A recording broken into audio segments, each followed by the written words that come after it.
તો આજનો વિષય છે આપણો વિજ્ઞાન. આજના ચેપ્ટર છે આપણું બીજું, સૂક્ષ્મજીવો, મિત્ર અને શત્રુ.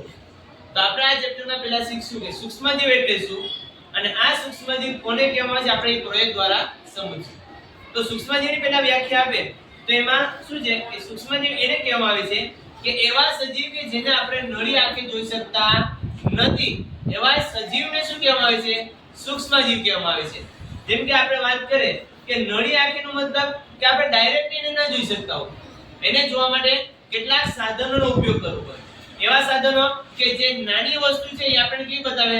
મોટી બતાવે. ફોર એક્ઝામ્પલ તરીકે વાત કરવામાં આવે તો બિલોરી કાચ છે, પ્લસ બીજું શું કહી શકીએ આપણે?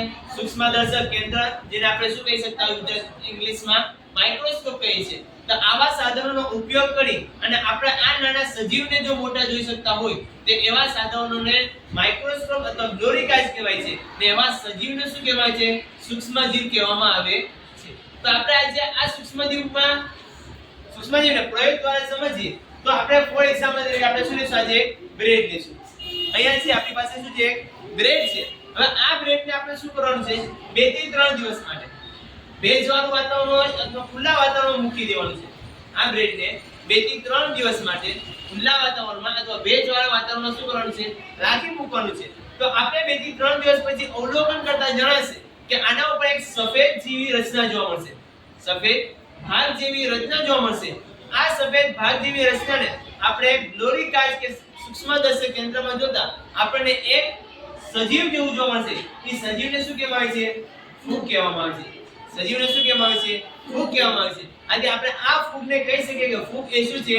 સૂક્ષ્મજીવ છે. તો આવી રીતે આપણે છે સૂક્ષ્મજીવોને ડાયરેક્ટલી જોઈ શકતા નથી. આપણે એને માઇક્રોસ્કોપ અથવા બિલોરી કાચ જેવા સૂક્ષ્મદર્શક કેન્દ્રનો ઉપયોગ કરી અને આપણે ઈ સૂક્ષ્મજીવને મોટા જોઈ શકીએ છીએ. તો આવા સજીવને સૂક્ષ્મજીવ કહેવામાં આવે છે. તો આજે આપણે શું કરશું કે આ બ્રેડ છે એને 2 થી 3 દિવસ માટે 2 થી 3 દિવસ માટે આપણે આજે ખુલ્લી રાખી દઈશું અને 2 થી 3 દિવસ પછી આનો આપણે શું કરશું? પાછું અવલોકન કરશું.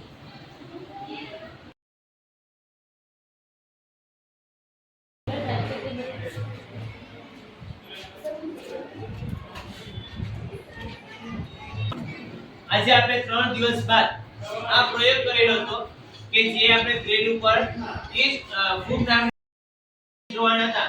તો આજે આપણે છે 3 દિવસ બાદ આ પ્રયોગને જોઈએ. તો આપણે પહેલા અહીં આવી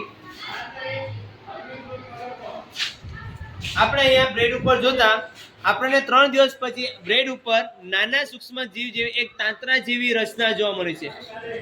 કોના જેવી રચના જોવા મળી છે? નાના પ્રવર્ત હોય તાંત્રા જેવી શું જોવા મળે છે? આપણને એક પ્રકારની રચના જોવા મળે છે. અને આ રચના જે દેખાય છે એને શું કહેવામાં આવે છે? ફૂગ કહેવામાં આવે છે. શું કહેવામાં આવે છે? એને ફૂગ કહેવામાં આવે છે.